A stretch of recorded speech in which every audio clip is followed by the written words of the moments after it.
A local high school athlete has surgery today to prevent his heart from stopping like it did earlier this week.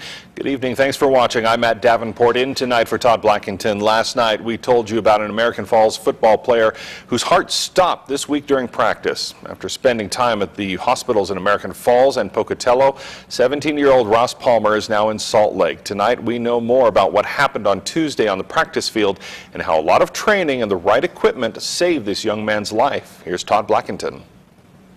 Last Friday night was the first game of the season for the American Falls Beavers. The team won, and wide receiver Ross Palmer was even in a featured picture in the sports section of the Idaho State Journal. So plays basketball and baseball, so he's very active and kind of accelerated at anything sports related. He's a three-way player at this school. I mean, he's a phenomenal athlete. On Monday, the team had a hard practice. Tuesday's practice was focused more on teaching the kids.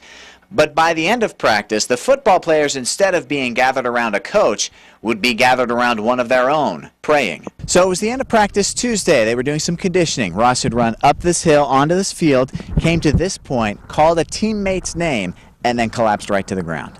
And so we immediately called 911. I got to him. I checked for a pulse and to see if he was breathing, and we had neither. A heart that had helped Ross excel in sports had simply stopped.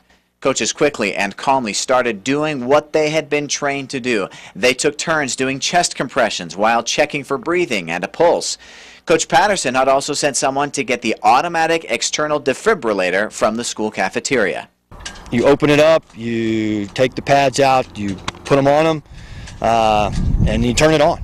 And you push the red button, and he jumps a couple inches off the ground, and it was really scary. But immediately we got a pulse, and he started breathing on his own. Oh, if it would have been 10 years ago or so when I played sports, I wouldn't have been able to make it, and because they didn't have that equipment there. Yeah, grateful for the training, but like I said, I mean, it's the machine that does the work, and whoever invented that machine needs a pat on the back. And if I ever meet the guy, I'll shake his hand and and tell him thank you, because of him, we have Ross Palmer. Ross was taken to the American Falls Hospital. He was then transferred to Portneuf Medical Center. By that time, he was conscious and giving a thumbs up to everyone who cared about him. Now, several days after the fact, Coach Patterson has a new message for Ross, for his players, and for anyone listening. He may never play football again.